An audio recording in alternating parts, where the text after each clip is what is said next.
चलो आज हम पढ़ रहे हैं ऑफ टॉपिक। आप जैसे पढ़ रहे होंगे इसमें आओ बनाए टीवी मुक्त हिमाचल, ठीक है। तो मेरा नाम तो आप जानते ही हैं सारे, है ना।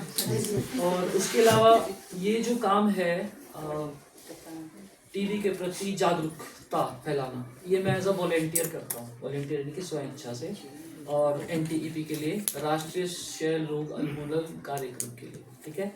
तो मैं इस टाइम डिस्ट्रिक्ट हेड भी हूँ और स्टेट हेड भी हूँ, हिमाचल में भी आपका हेड हूँ, ठीक है।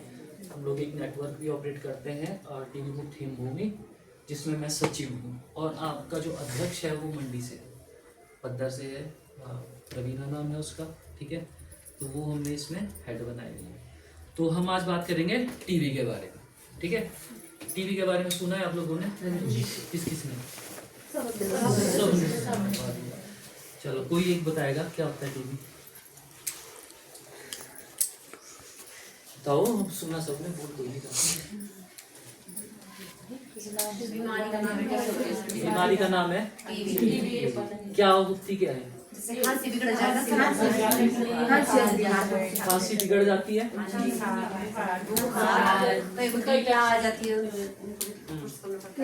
अच्छा कोई बात नहीं। तो खांसी बिगड़ जाती है, बुखार हो जाता है, और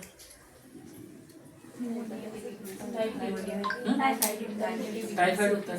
आपके यहाँ किसी को हुआ है फैमिली में टीबी? किसी को हुआ? नहीं हुआ? अच्छा, आस पड़ोस में है ना। तो उस वक्त क्या करते हैं जब टीबी होता है? क्या प्रिकॉशंस रखते हैं आप लोग?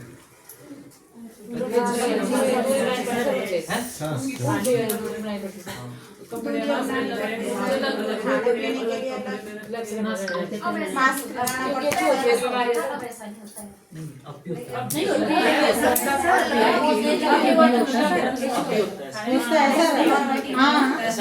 को जितना मर्जी बोलो, लेकिन जब बीतने पे बात आती है तो ऐसा होता है, ठीक है, होता ही है। तो मैडम ठीक बोल रही है कि थाली अलग कर देते हैं, सब कुछ कपड़े अलग कर देते हैं, है ना।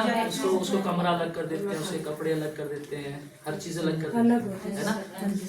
लेकिन एक चीज आप लोगों से वो पूछना चाह रहा कि अभी चलो आप में से कई सहेलियां होंगी आपस में, है ना। तो अभी तो दिन भर उठ रहे बैठ रहे खा रहे पी रहे सब कुछ इकट्ठा कर रहे आप, है ना। टीबी हो जाए आपको और आपके साथ ऐसा व्यवहार कर दिया जाए तो कैसा लगेगा? लेकिन फिर भी करते हैं, है ना। तो कब आपको समझ आएगी वो चीज कि हम बुरा करते हैं? जब आपके ऊपर खुद भी यही होता है। और ये समय बड़ा खतरनाक होता है, क्योंकि एकदम ही किसी व्यक्ति को ऐसे जो समाज के साथ आपके साथ रह रहा है, उठ रहा बैठ रहा खा रहा पी रहा, उसको आप एकदम अलग कर देते, ठीक है। आपने क्या दिया उसको? मानसिक प्रताड़ना, दिमागी तौर पे खत्म कर दिया कि अच्छा मेरे साथ ये ऐसा हुआ, मैं ये सब के लिए नहीं करता था, करती थी, ऐसे इनके साथ रहते थे, खाते पीते थे। और अकेला आपने छोड़ दिया, आप मिलने भी नहीं जाते। तो अकेला व्यक्ति अगर आप पूरे दिन घर में अकेले रहते तो थोड़े बोर हो जाते हैं ना, मन विचलित हो जाता है।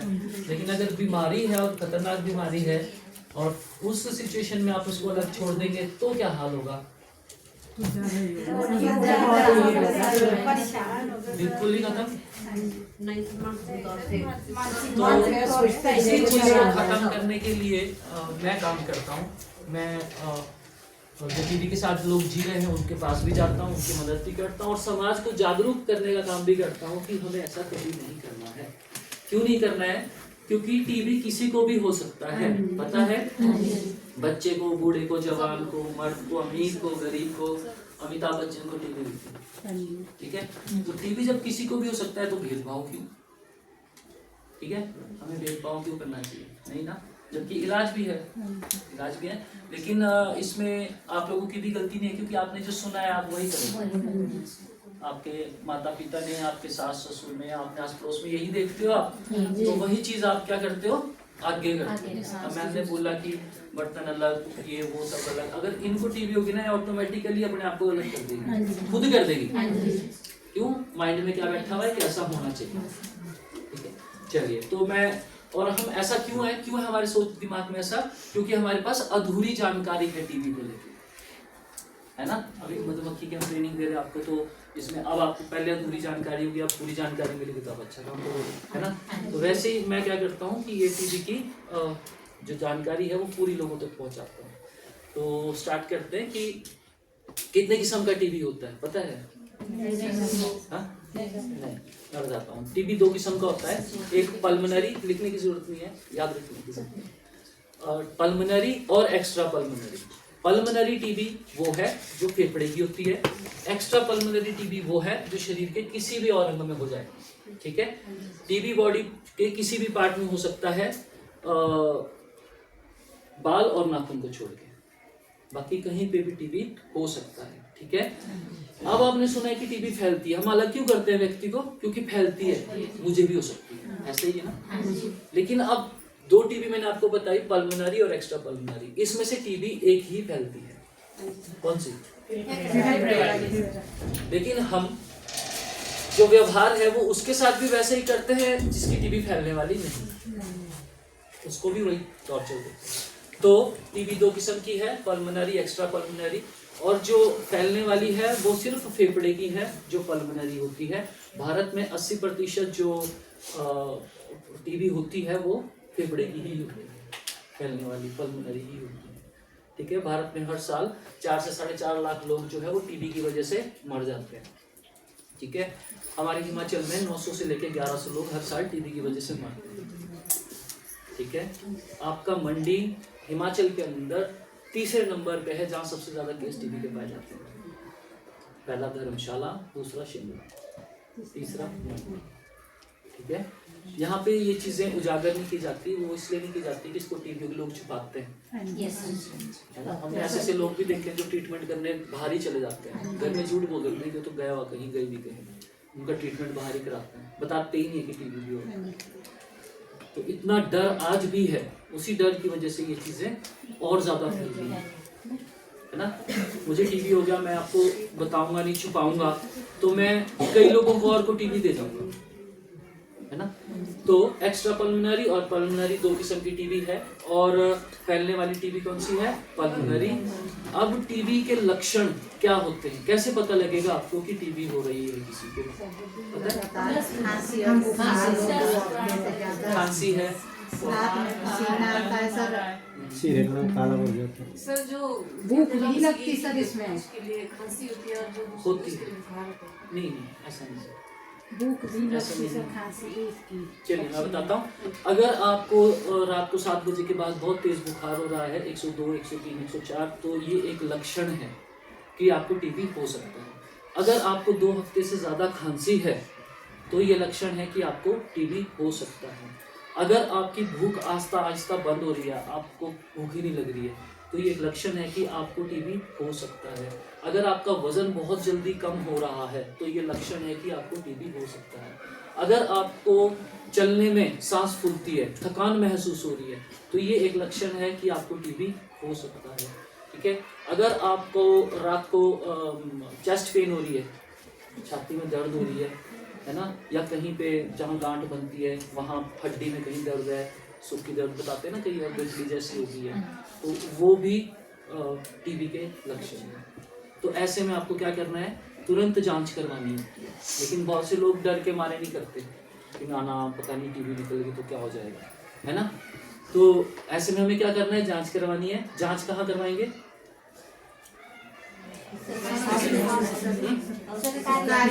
सरकारी हॉस्पिटल में ही करवाएंगे, ठीक है। प्राइवेट में नहीं कराएंगे क्योंकि प्राइवेट में इसके टेस्ट नहीं होते। वो लोग भी आपका सैंपल लेते हैं और सैंपल लेके सरकार को भेजते हैं, सरकार में टेस्ट की रिपोर्ट आती है, फिर आपका वहाँ पे ट्रीटमेंट शुरू करते हैं। और ट्रीटमेंट की दवाइयाँ भी गवर्नमेंट में ही मिलती हैं, प्राइवेट में नहीं मिलती, ठीक है। कोई बंगाली, कोई ऐसे फार्मासिस्ट बैठे होते वो इसकी दवाई नहीं दे सकते, बहुत रिस्ट्रिक्टेड है, महंगी भी है। हाँ, कोई सपोर्टर बन सकता है। जिस हॉस्पिटल में आप गए प्राइवेट में, वहाँ जाके उन्होंने आपका सैंपल दिया, सरकारी हॉस्पिटल में आपको टीबी निकली, वापस आए, तो वो आपके ट्रीटमेंट सपोर्टर बने। वो क्या करेंगे? हॉस्पिटल से दवाइयाँ लाएंगे और आपको खिलाएंगे, लेकिन मिलेगी कहाँ? गवर्नमेंट हॉस्पिटल में। आप चाहे जितने मर्जी अमीर होंगे, वो वहाँ काम नहीं आएंगे, ठीक है। अब अगर आप ये सोचते हैं कि हॉस्पिटल जाना पड़ेगा टेस्ट कराने के लिए और आप नहीं जाना चाहते या दूर है या दिक्कत परेशानी है, तो आपके गांव में आशा वर्कर होती है। आशा वर्कर को आप बोल सकते हैं कि मुझे अपना टीबी की जांच करवानी है। आपको वो डिब्बी देगी, ठीक है, 2 डिब्बियां देगी, एक लंबी एक छोटी। तो उसमें आपने अपना बलगम लेना है जांच के लिए। एक दिन में रिपोर्ट आ जाएगी छोटी डिब्बी की, और बड़ी डिब्बी जाती है हायर हॉस्पिटल में, जहां से ये पता लगता है कि आपकी बिगड़ी टीबी तो नहीं है। तो आपकी डिब्बी में आपने बलगम देना है। बलगम की क्वालिटी क्या होनी चाहिए? कई लोग क्या करते हैं, डिब्बी में थूकते हैं और दे देते हैं। कभी भी वो सैंपल नहीं है। सैंपल क्या है कि आपको सुबह उठना है, सुबह सुबह की पहली खांसी के साथ जो आपका बलगम आता है, गाढ़ा पीला बलगम, वो आपको सैंपल के लिए देना है। उसके अलावा और कोई सैंपल नहीं है कि दिन में थूक रहे दे रहे, उससे पता नहीं लगता, ठीक है। अब टीबी फैलती कैसे, बताएगा कोई? फैलती कैसे? हाथ मिलाने से, सांस से। अच्छा, तो चलिए जी, घर में झाड़ू मारते होंगे सारे। जब रोशनी आती है शीशे में से, तो उसमें झाड़ू मारते हुए कण उड़ते हैं, उड़ते ना, उड़ते हैं पार्टिकल। टीबी का कीटाणु बिल्कुल वैसा ही होता है, ठीक है। टीबी सांस से नहीं फैलती। जब आप खांसोगे, जब व्यक्ति जो जिसको टीबी हो रखी है वो खांसेगा, वो जोर जोर से गाना गाएगा या चिल्लाएगा या छींक मारेगा, तो उसके साथ क्या होगा कि वो अंदर से पार्टिकल बाहर आएंगे और वो हवा में रहेंगे, और जो पार्टिकल उसमें भारी होंगे वो जमीन पे गिर जाएंगे, जो पार्टिकल हल्के होंगे वो हवा में इवेपोरेट हो जाएंगे, जो पार्टिकल्स मीडियम होंगे वो हवा में ही रहेंगे, ठीक है। अब क्या हुआ कि आप जैसे ही उस हवा में आए, आपने सांस ली, सांस के माध्यम से वो कीटाणु आपके अंदर जाएगा, ठीक है, अंदर जाएगा और अंदर जाके वो आपके गले में बैठ जाएगा। अब क्या होगा कि अगर आपका रोग प्रतिरोध, अब ये नहीं है कि कीटाणु आपके अंदर चला गया तो आपको टीबी हो ही जाएगा, ये सब पॉसिबल नहीं है। क्योंकि जो व्यक्ति टीबी की जांच करते हैं, बलगम दिन रात करते हैं ना वहाँ चेक, वो कितने खतरे में वो लोग, लेकिन वो करते हैं और उनको टीबी भी नहीं होता, कई बार हो भी जाता है ना, लेकिन उनको टीबी नहीं होता। क्यों नहीं होता? क्योंकि उन्होंने अपने रोग प्रतिरोधक शक्ति को स्ट्रॉन्ग किया हुआ, उसका मजबूत किया हुआ। तो वो कीटाणु हमारे शरीर में जाता है और जाने के बाद रह जाता है। अगर आपकी रोग प्रतिरोधक शक्ति स्ट्रांग है तो आपको टीबी नहीं होगा, और अगर स्ट्रांग नहीं है तो आपको टीबी हो सकता है। इसीलिए कहते हैं कि जिस कमरे में मरीज हो उस कमरे में वेंटिलेशन होनी चाहिए, बंद कमरा नहीं होना चाहिए, खुला होना चाहिए, ताकि हवा का आदान प्रदान रहे, कीटाणु वहां से जाए, ठीक है। जो व्यक्ति घर में जिसकी इम्यून सिस्टम मतलब लो है, उसको उसके सामने ज़्यादा नहीं जाना चाहिए। कब तक? जब तक उसकी खांसी ना रुक जाए। अब एक चीज़ और बताओ, मान लीजिए मुझे टीबी हो जाता है, 6 महीने का मेरा इलाज चलता है, 6 महीने चलता है ना इसमें इलाज, आगे बड़ा भी चलता है। मुझे टीबी हो गया, 6 महीने मेरा इलाज चलना है, तो क्या आप मुझसे 6 महीने दूर रहोगे? परिवार के सदस्य को 6 महीने दूर रहना चाहिए। कितने दिन दूर रहना चाहिए? जब तक दवाई नहीं चलती है, जब तक दवाई नहीं चलती है तब तक दूर रहना चाहिए। चलिए देखिए, जैसे ही आज मेरे को टीबी डिटेक्ट हुआ और आज मेरी ट्रीटमेंट स्टार्ट हुआ, मुझे दवाई दी गई, तो आहिस्ता आहिस्ता दवाई अपना काम करती है और मेरी खांसी रुक जाती है। ये काम 7 से 14 दिन के अंदर हो जाता है।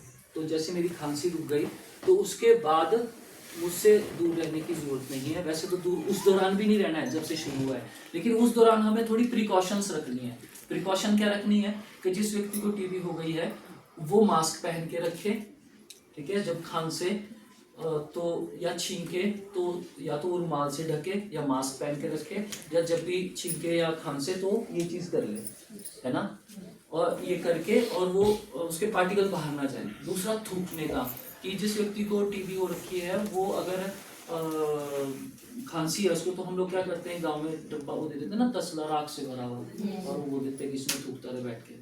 वो भी नहीं करना है, उसको एक डिब्बी देनी है ढक्कन वाली, उसमें फिनाइल या डेटॉल डालना है पानी के साथ, और उसको बोलना है कि इसी में थूकेगा, उसको बंद करेगा थूकने के बाद, और फिर उसको टॉयलेट में डाल देगा, फ्लश कर देगा, पानी डाल देगा, ठीक है। ये काम, थूकने का वाला काम नहीं होना चाहिए, क्योंकि वो थूक में भी पार्टिकल होते ही हैं, ठीक है। तो वो काम हमने कभी नहीं करना है। हमें खुद भी प्रिकॉशन क्या रखनी है कि अगर मेरे को आज टीबी डिटेक्ट हो गया मान लो परिवार में किसी को, तो उसको पूरे फैमिली मेंबर्स को अपना चेकअप करवाना जरूरी है। अपना टीबी का 5 साल तक के बच्चों के लिए तो अनिवार्य ही है, वो करवाना ही है। चेक करवा लीजिए, अगर निकलता है आपको टीबी तो घबराने की जरूरत नहीं है, नहीं निकलता है तो प्रिकॉशंस रखनी है, ठीक है। अब कौन कौन वे व्यक्ति हैं जिन्हें टीबी हो सकती है, बताएगा कोई? जिनका इम्यूनिटी सिस्टम स्ट्रांग नहीं, जिनका इम्यून सिस्टम स्ट्रांग नहीं है। किन का स्ट्रांग नहीं है? नशा, बच्चों का और मतलब बुजुर्गों का नशा करते हैं। अच्छा, नशा करते हैं।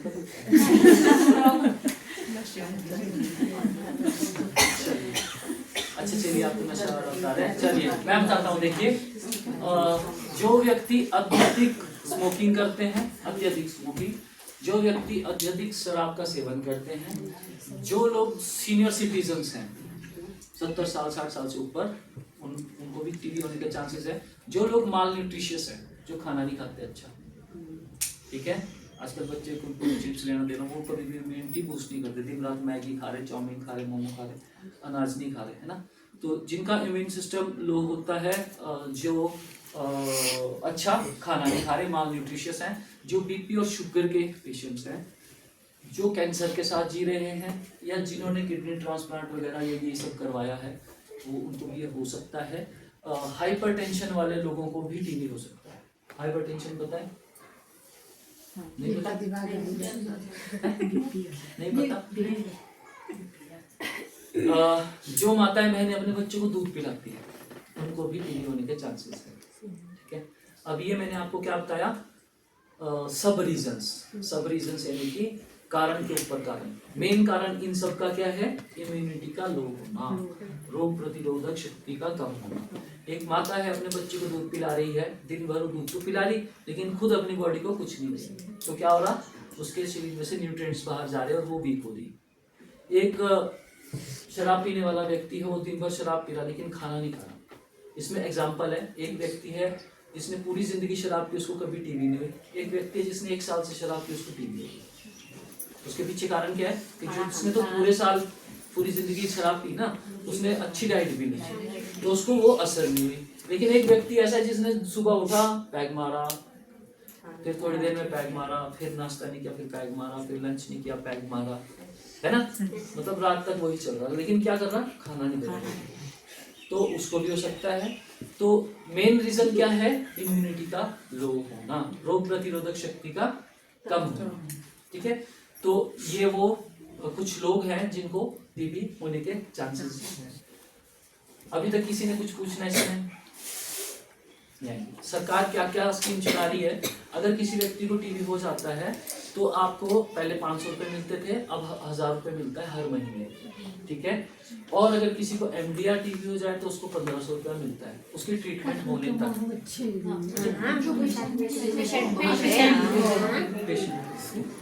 पेशेंट को मिलता है, फैमिली को नहीं मिलता है, पेशेंट के अकाउंट में आता है DBT के थ्रू, ठीक है। तो चलिए सुनिए, तो उसको 1000 रुपया नॉर्मल टीबी वाले को और 1500 रुपया जो उससे ऊपर चला जाए, सेकंड स्टेज MDR वगैरह में आ जाए, उनको 1500 रुपया मिलता है। वो उनके डायरेक्ट अकाउंट में आता है। वो किस लिए मिलता है? उनको अच्छी डाइट के लिए, अच्छा खाना वो खाएगा। अब अगर मान लीजिए परिवार में कोई व्यक्ति है और वही मुखिया था घर का, लेकिन वो कमाने में अब असमर्थ है, ठीक है, और अब पूरा परिवार उस पर चलता था, तो अब उसका क्या होगा? 500 रुपये 1000 रुपये में तो नहीं होगा ना। तो गवर्नमेंट ने एक निक्षय मित्र योजना चलाई है, जिसमें अगर कोई व्यक्ति इतना गरीब है तो वो निक्षय मित्र पोर्टल पे अपने आप को रजिस्टर करेगा कि मुझे हेल्प चाहिए, या वो आशा वर्कर को बोलेगा या अपने DTO को, डिस्ट्रिक्ट टीबी ऑफिसर से संपर्क करेगा कि मुझे निक्षय मित्र चाहिए, तो वो निक्षय मित्र आपको अवेलेबल कराएगा। और वो आपको जब तक आपका ट्रीटमेंट चल रहा है तो आपको फूड बास्केट देगा। फूड बास्केट में सब कुछ होगा, दाल चावल आटा जो भी वो देखते हैं, ठीक है, तब तक जब तक आपका ट्रीटमेंट है। अब अगर कोई ऐसा है कि मुझे तो चाहिए, मेरी फैमिली जो मेरे पर निर्भर थी और उसमें कमाने वाले लोग नहीं हैं, तो आपको उनकी भी मदद मिल सकती है, ठीक है। अब अगर आपको लगता है कि ये तो हो गया निक्षय मित्र जो बनेगा, ठीक है, अब बनेगा कौन? आप में से भी कोई निक्षय मित्र बन सकता है। अगर आप लोग चाहते हैं कि हमारे गांव में, हमारे इलाके में मैं 2 पेशेंट्स को गोद लेना चाहता हूं जब तक उसका ट्रीटमेंट चल रहा है, तो आप निक्षय मित्र पोर्टल पे अपने आप को रजिस्टर करेंगे तो डीटीओ या गवर्नमेंट जो है वो आपसे संपर्क करेगी कि आपने अपने आप को निक्षय मित्र में डाला था, आप क्या सेवा करना चाहेंगे। तो वो आपसे पूछेंगे कि क्या आप दे सकते हैं, कितने पेशेंट्स को दे सकते हैं, ठीक है। या अगर आप इंडिविजुअली आपको लगता है मेरे आस पड़ोस में कोई है जिसको टीबी होगी है लेकिन मैं उसको सपोर्ट करना चाहता हूँ, तो आप डायरेक्टली भी उसको सपोर्ट कर सकते हैं। आप निक्षय मित्र बन जाइए, आप हमें बताइए कि मैं इनका निक्षय मित्र बना हूँ, ठीक है। हम भी वो चीज़ करेंगे कि क्या करना है, कैसे करना है। कई चीज़ें होती हैं, इसमें रिस्ट्रिक्शन भी है। इसमें कभी भी आप ध्यान रखना, अगर आप कभी ऐसा काम करते हो तो ना तो आप उस बंदे की फोटो का इस्तेमाल कर सकते हो अपने साथ बिना उसकी परमिशन के। मान लीजिए मुझे टीबी हो गया, आप मेरे निक्षय मित्र बने, मेरे पास आए, मेरे को फूड बास्केट दे रहे हो, फोटो खिंचा रहे हो, है ना, वो मेरी मर्जी के बगैर नहीं आप मेरी फोटो को कहीं पब्लिश कर पा सकते, ना ही मेरे बारे में बात कर सकते। इसमें कुछ रिस्ट्रिक्शंस है, ठीक है। ना ही आप गांव गली में किसी को ये ऐसे तो बताते ही है ना कि उसको टीबी हो गया, उसको टीबी हो गया, लेकिन आप ये आम चर्चा नहीं करोगे कभी भी कि मैं निक्षय मित्र बना हूँ फलाने बंदे का, उसको टीबी हो गई थी, मैं उसके घर गया था, नहीं, ये चीज़ भी आप नहीं करोगे, ये भी रिस्ट्रिक्शंस है। तो आप निक्षय मित्र बन सकते हैं। आप हमें पूछ सकते हैं कि निक्षय मित्र कैसे बना जाता है। अब आपको इसकी स्टेजेस बताते हैं। स्टेजेस पता है आपको, इसके स्टेजें भी होती हैं, है ना। चलिए, पहले है लेटेंट टीबी। लेटेंट टीबी क्या है? लेटेंट टीबी में क्या होता है कि कीटाणु हम सबके अंदर होता है, टीबी का पता है सबके अंदर होता है। लेटेंट टीबी क्या है? एक कीटाणु हमारे शरीर में है लेकिन इनएक्टिव फॉर्म में पड़ा है। इनएक्टिव मीन्स एक्टिव नहीं हुआ अभी, तो वो है लेटेंट टीबी। अब इसके बाद आ जाता है एक्टिव टीबी। एक्टिव टीबी में क्या होता है कि आपका कीटाणु जो है वो एक्टिव हो चुका होता है और अपने लक्षण दिखाने शुरू कर देता है। आपको बुखार होना शुरू हो जाएगा, है ना, जो जो भी सिम्टम्स मैंने बताए थे वो हो जाएंगे। और उसके बाद क्या है, MDR, multi drug resistant. Multi drug resistant आती है सेकेंड स्टेज। उस वक्त क्या होगा कि आपका ट्रीटमेंट भी बढ़ जाएगा, आपकी दवाइयाँ भी बढ़ जाएंगी, आपका ट्रीटमेंट का टाइम भी बढ़ जाएगा। 8 महीने हो सकता है, 9 महीने हो सकता है, 10 महीने हो सकता है, वो भी बढ़ जाएगा और आपको दिक्कत भी ज़्यादा होगी। इसके बाद आ जाता है XTR, extremely drug resistant TB, ठीक है। एक्सट्रीमली ड्रग रेजिस्टेंट टीबी में आपका टाइम पीरियड बढ़ जाएगा 12-18 महीने, आपकी दवाइयाँ भी बढ़ जाएंगी, आपको परेशानी भी बहुत होगी। फिर आता है TDR, totally drug resistant TB. ये उससे भी खतरनाक है, 4th स्टेज है, लास्ट स्टेज है, ठीक है। आदमी इस स्टेज में बच सकता है पर बहुत टफ ट्रीटमेंट होता है, 28-28 महीने तक का ट्रीटमेंट होता है। दवाइयाँ इतनी खतरनाक होती हैं कि व्यक्ति में आत्महत्या करने तक के ख्याल आते हैं और कई लोगों ने की भी है। इतना टॉर्चर होता है दवाइयों से, ठीक है। और अगर मान लो व्यक्ति ठीक हो भी जाए उन दवाइयों से, तो उसके बाद क्या होता है कि व्यक्ति के अंदर कई सिम्टम, कई चीज़ें हमें काफ़ी समय तक रहती हैं। जैसे रंग काला हो जाता है, दिखना बंद हो जाता है, सुनना बंद हो जाता है, पाँव में झुनझुनाहट रहती है कई समय तक, ठीक है। साइकोलॉजिकल प्रॉब्लम्स हो सकती हैं। तो ये है, तो हमने हमेशा क्या करना है कि शुरू में ही अगर उसको पकड़ लें फर्स्ट स्टेज में तो बेटर है। और एक चीज़ और है हमारे समाज में कि टीबी का इलाज कोई पंडित बोलते हैं ना हम करते हैं जी, कई वैद्य बोलते हैं हम करते जी, वो बाबा बोलते हैं, कई बाबे लोग बोलते हैं ना झाड़ फूक, नहीं होता। तो कभी भी टीबी के ट्रीटमेंट के लिए किसी भी पंडित के पास ना जाए, बाबा मौलवी के पास ना जाए, ठीक है। इधर उधर से दवाइयाँ ना खाएं। केमिस्ट से अभी आपने देखा होगा, आप लोग खांसी होती तो क्या करते हैं, केमिस्ट के पास जाते हैं, दवाई पीते हो ना, लेते हो दवाई खांसी की पी लेते हो, वो सबसे खतरनाक है, वो आपकी स्टेज बढ़ाने में सबसे हेल्पफुल है, ठीक है। इसमें 2 किस्म की दवाइयाँ होती हैं। तो आपको अगर खांसी हो रही है, आप जाएंगे पहले दिन केमिस्ट के पास दवाई लाएंगे, पिएंगे, आप थोड़े दिन आपकी खांसी रुक जाएगी और उसके बाद जैसी दवाई खत्म हुई, आपने बंद की, आपकी खांसी फिर शुरू हो जाएगी। या फिर जाएंगे कि हाँ यार वो ठीक है, या फिर पिएंगे, उससे क्या होगा आपकी वो टीबी ना दब जाएगी, दबी हुई टीबी होगी और थोड़े दिनों के बाद ना वो MDR सीधी दूसरे और तीसरे स्टेज की निकलेगी क्योंकि कीटाणु बढ़ चुका होगा। और अगर टीबी एक बार किसी को हो गया है तो उसको दोबारा होने के चांसेस भी रहते ही हैं। ऐसा मत सोचना कि एक बार टीबी की दवाई खा ली और खाने के बाद आप ठीक हो गए तो आपको दोबारा टीबी नहीं होगा। अगर आपने लापरवाही की, अपने बॉडी के साथ इम्यून सिस्टम अपना लो रखा, आपको दोबारा टीबी हो जाएगी। और जिन लोगों को पहले टीबी हुई है उनको टीबी के होने के चांसेस ज्यादा रहते हैं, ठीक है, तो इसी में अभी किसने कुछ पूछना हो? नहीं। सबसे बड़ी बात है कि जो समाज में आप टीवी के प्रति लोगों की सोच है ना, उसको आप खत्म करो। सब लोग, आप महिलाएं हैं, घर परिवार है, व्यक्ति अकेला ना रहे, ठीक है, उसको अकेले ना रखें, उसका साफ सफाई उसमें प्रोटीन युक्त डाइट बहुत जरूरी है, ठीक है। नॉर्मल खाना नहीं चलता क्योंकि दवाइयाँ बहुत स्ट्रांग होती है और बंदे का वजन कम हो चुका होता है, तो ऐसे में उसको प्रोटीन, हाई प्रोटीन डाइट, दूध, अंडे, है ना, इसमें बैन कुछ नहीं होता कि आप, ऐसा नहीं होता कि आप ये नहीं खा सकते, वो कर देते हैं ना कई बार, कुछ नहीं होता, आप सब खा सकते हैं, सब कुछ खाना है, ठीक है। दूध, घी, अंडे, दही, मक्खन, ये सब उसे देना जरूरी है, मांस, मछली, अंडे, ठीक है। तो ये सब आपने उनको देना है। और सबसे बड़ी बात है, सकारात्मक सोच बंदे की रखनी जरूरी है, ठीक है। मदद करनी है क्योंकि वो हमारे साथ भी हो सकता है, हमारे आने वाली फैमिली को भी हो सकता है। और टीबी तब से है जब से इंसान इस दुनिया पे, ठीक है। तो अभी हम लोग यहाँ पे एक नारा लगाएंगे जो हम हर साल लगाते हैं। हर मार्च को, 24 मार्च को विश्व क्षय रोग दिवस मनाया जाता है, ठीक है, विश्व वर्ल्ड टीबी डे, वो मनाया जाता है।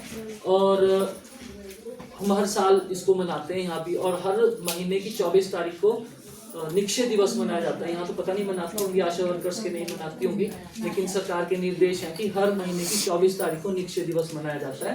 आशा वर्कर जो है वो लोगों को टीबी के प्रति जागरूक करेगी, पर अब मुझे नहीं पता कि वो यहाँ करती हैं या नहीं करती हैं, ठीक है। तो अभी हम नारा लगाएंगे, टीबी हारेगा देश जीतेगा। क्या? देश जीतेगा। जब हम बोलेंगे टीबी हारेगा तो हम ऐसे करेंगे, जब हम देश जीतेगा बोलेंगे तो हम ऐसे करेंगे। टीबी हारेगा देश जीतेगा। कितनी बार? 3 बार। टीबी हारेगा देश जीतेगा। टीबी ऐसे, ठीक है। स्टार्ट तो इधर ही आ जाएंगे हम ना, आज से आ जाएंगे। वीडियो इधर आ जाओ, हम यहाँ बैठ जाते हैं, आप लोग कुछ इधर आ जाओ, कुछ इधर आ जाओ। इधर आ जाओ,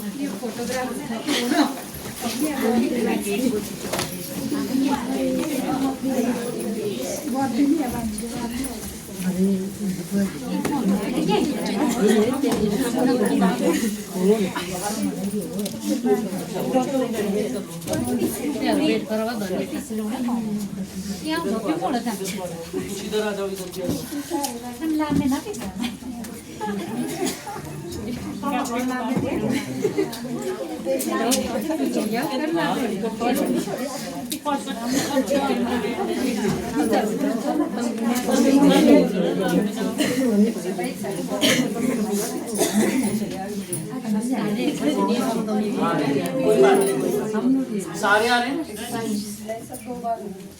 पीछे पीछे हो जाओ, पीछे पीछे आ जाओ,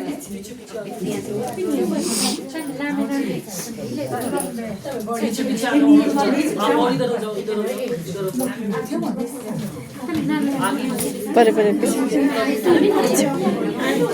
थोड़ी पीछे वा।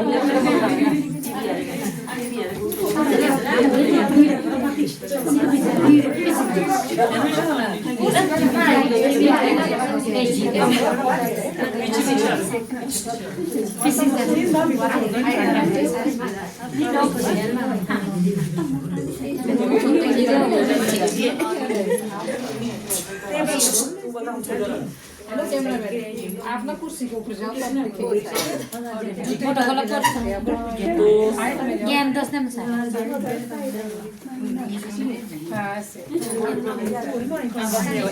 आप स्टार्ट बोलेंगे या हम करें? चलिए हम स्टार्ट करते हैं। 1 2 3। टीबी हारेगा देश जीतेगा। टीबी हारेगा देश जीतेगा। टीबी हारेगा देश जीतेगा। चलो